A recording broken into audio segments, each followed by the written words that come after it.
Can you dim the lights, please? Well, thank you. Hi, everyone. I'm Shilpa Shah. Hey. And I recently started a new blog.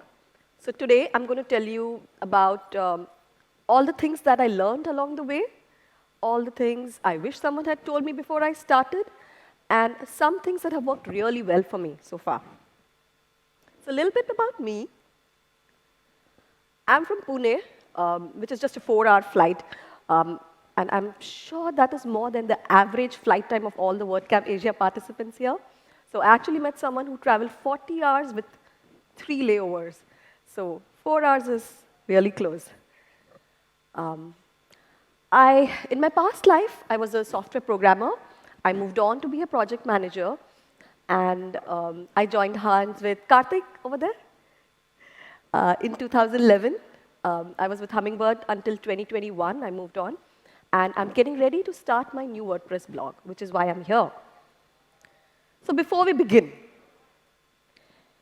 when people say, I want to start a blog, what they're really saying is, I want to work only 2 hours a week. I want to work while vacationing in the Bahamas, sipping my piña coladas, and earning 6-figure incomes in like 3 months flat. But blogging is also about those really lonely nights when your traffic suddenly nosedives and you have no clue why. It's about when you write a brilliantly exceptional post that you pour your heart into and you get 0 visitors. So blogging is hard work, just like parenting. I'll let the picture speak for itself. So parenting is also about helping your child deal with any difficult emotions that he might be having.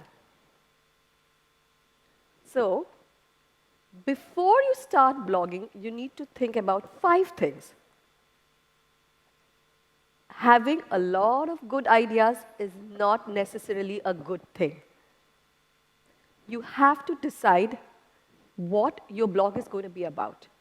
You have to have a crystal clear vision exactly what your blog is about, so that every time you touch your keypad, you know what you're going to write about, whom you're talking to. Know your audience. Are they beginners? Are they advanced users? Are you solving a problem for them? Are you giving choices to them? Are you comparing products so that they can buy something? Decide what it's going to be about. Look up your competitors. See if you can identify a gap that all of them are missing. That's brilliant. Go for it. And obviously, you need to have a passion for whatever you're writing, because without that, it will show.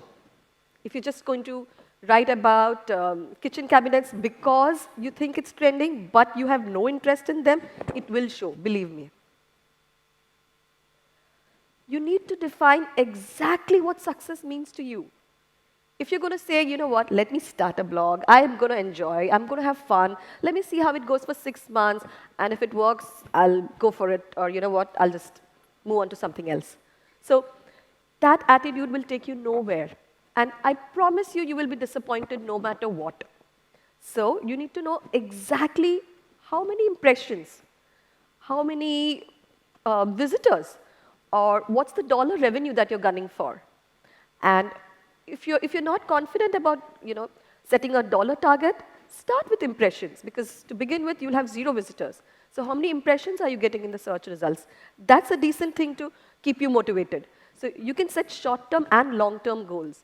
Because if I set a long-term goal and tell you, you know what, you need to get 10,000 visitors in 6 months, you'll say, yes, I can do it. But if I tell you 10 visitors like this week, you'll be like, I don't know where they're coming from. So set short-term goals and long-term goals so that it continuously keeps, so that you push yourself and you keep yourself motivated. And yes, put it up on a vision board. It's easy to forget. Once you finish planning and you start blogging, everything becomes a blur. So put it up on a vision board, remind yourself about it every single day. And yes, so think about, the third thing you really, really need to do is think about, are you quitting your day job or are you keeping it? If you're going to do this as a side hustle along with your day job, How many hours can you really commit to it? Set out, put up a calendar, look at the 24 hours that you have, strike out, block out time that you need for your personal goals, your personal commitments, running, exercise, family time, kids time, whatever have you, and your daytime job, and then realistically see how many hours you have left. So when you set your goals, that's something that you definitely need to factor in. If this is not a side hustle, if this is a side hustle and you're quitting your full-time six-figure job, then how much staying power do you have? Do you have enough money to go on with this for like six months? Who's going to pay the rent? So think about all these things before you start. And yes, you need a mentor. It could be anybody. It could be a friend, a cat, a coach, anything in between. I have a coach. And while I have been extremely thrifty and very tight-fisted with my money, I'm spending on the coach. Because he's the calm voice I need to hear when I'm rambling and I'm scrambling and my thoughts are all over the place. He really helps me to make my decision based on logical and sound reasoning, instead of saying, you know what, I feel like doing this today. Because it's always going to be something new the next day. So a coach or a friend, it could be a friend, a peer, a competitor, anybody whom you trust and believe in. And luckily, we are blessed to be with WordPress, and which is full of helpful, friendly folks out there. And if you just reach out to someone, I'm sure somebody will help you to validate your ideas. The imposter syndrome, nothing to be said about it. Get over it. If you think you have nothing of value to tell the world, you're wrong. I used to think that too, but trust me, if you even know how to log into WordPress, that's something that other people are struggling with. So don't be afraid of putting yourself out there and telling the world what you know. And sometimes maybe you're wrong. So what? So admit it, correct it, and move on in life. So with these 5 things out of the way, month 1 is when you start laying the foundation. Start building your site and plan your content.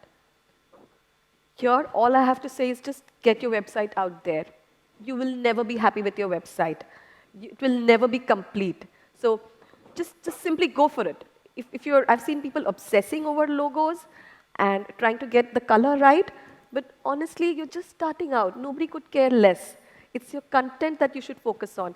And as long as you have a decent website where people can scroll and read and get to the content they need to, you're fine. There's no point in doing performance improvements if you have no visitors. So why load test your website for 10,000 visitors when you have 0 right now? There's plenty of time to do that later. Yeah. Create a content calendar, because without that, you will lack the structure and discipline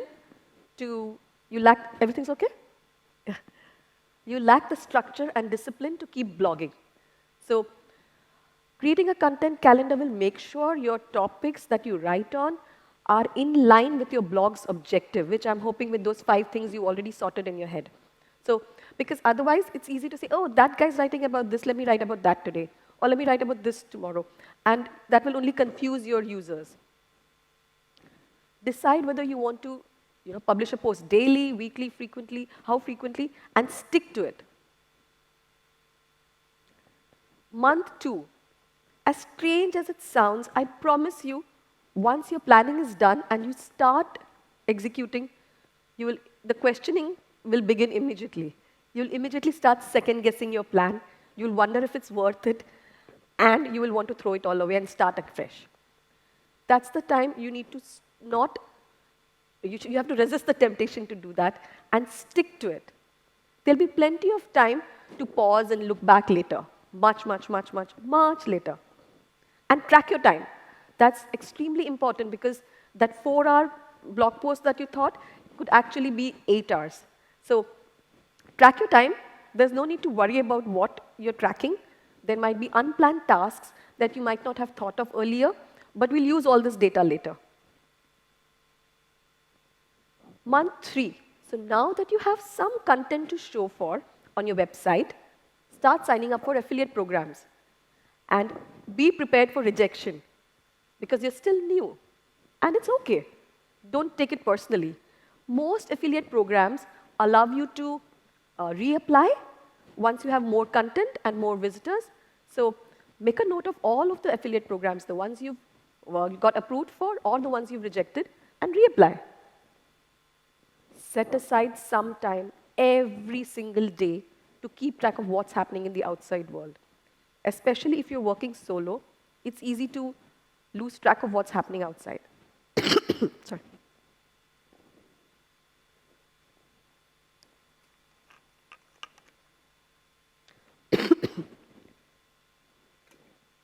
Sorry. Month 4 is when you can start guest posting.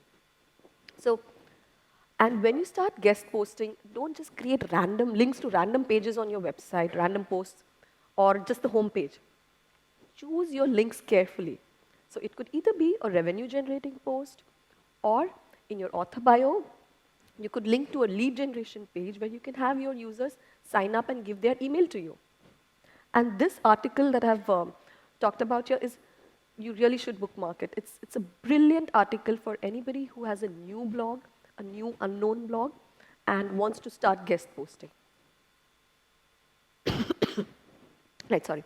So, yeah, so month 5, ramp up your guest posting. Because in month 4, it'll take you a long time to just start applying. For me, it takes me 2-3 hours to, just zero in and apply for a guest post. And by month 5, you should start writing. So build it, plan it into your content calendar and focus on it. And give it your very, very best shot, because you have to respect the opportunity and the platform that you've been given to showcase your talent. So I usually end up spending twice as much time on a guest post as I do vis-a-vis writing a blog post on my own website. So be sure to give it your best shot. Month 6, now you have the time to pause, look back, and see all that you achieved in the last 6 months. Now is the time where the data that you've been logging, that will come in handy. You'll sort of figure out and say, you know what, I'm spending an inordinate amount of time on stuff that I thought would be really quick. For example, creating header images. If that's taking you too much time, think about outsourcing. Pick a virtual assistant and outsource that bit. Are there things that you planned which you don't enjoy so much? Look at whether you want to outsource that. And now is a good time to think whether you want to change the course. Is it working? Is it not working? And resist the temptation to just say it's not. Because now you need to compare and see where you are. Look at the goals that you had set out for yourself and see whether you achieved them.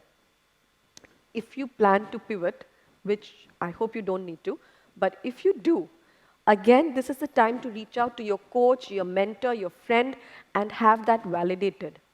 You need to really think hard and look hard at what you achieved so far before you decide to throw it all away. And yeah, rely on data and intuition. I'm big on intuition, not so much on data, but I wouldn't recommend that.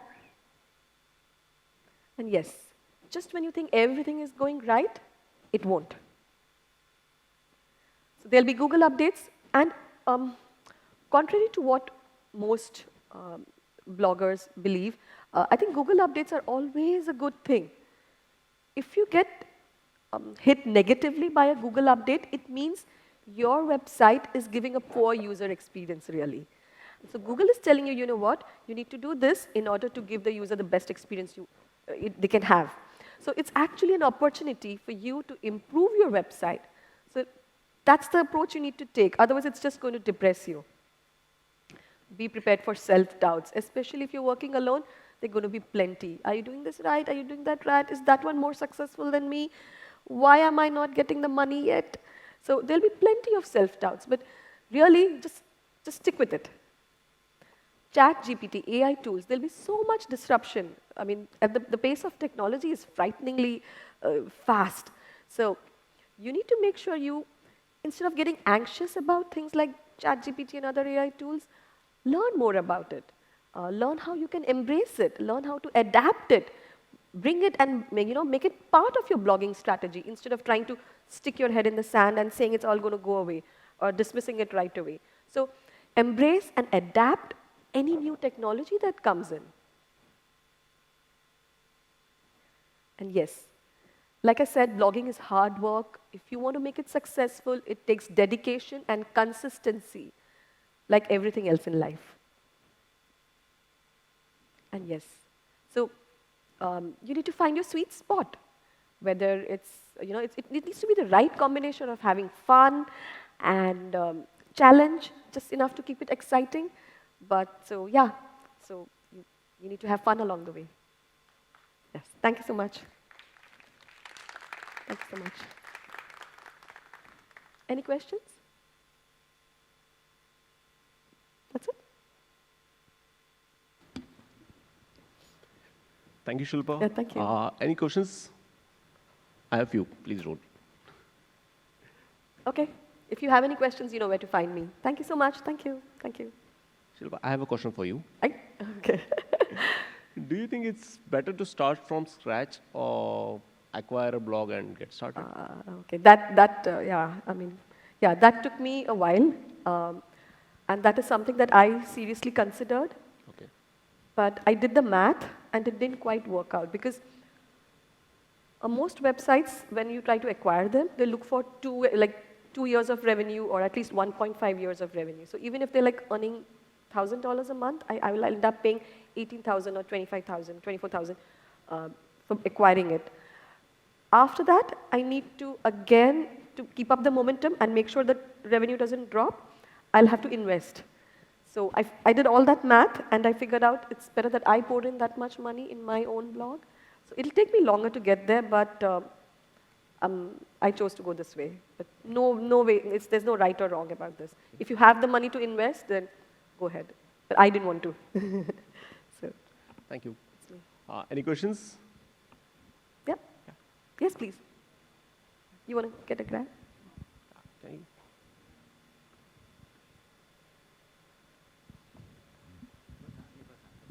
Thanks for the presentation. Yes. So you shared what to pay attention when you want to start a blog. Right. But would you like to share why would one choose WordPress? Why should one choose WordPress? Yeah, over other solutions. Okay. So I'll tell you when I started. I went with the simplest approach. I don't know if there are any other blogging platforms out there that are more, faster, better, whatever. I went with what I know. I chose a theme. I chose everything that I did. I chose what was in my comfort zone.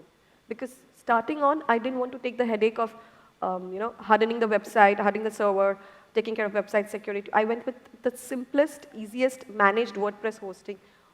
Even though I'm comfortable with self-hosting, I have a decent amount of experience with that as well, I didn't want to take on that burden. So all I'm saying is starting out, just go with whatever you know. If you want to experiment this, I don't know if, I don't want to experiment. I wouldn't recommend it. But yeah.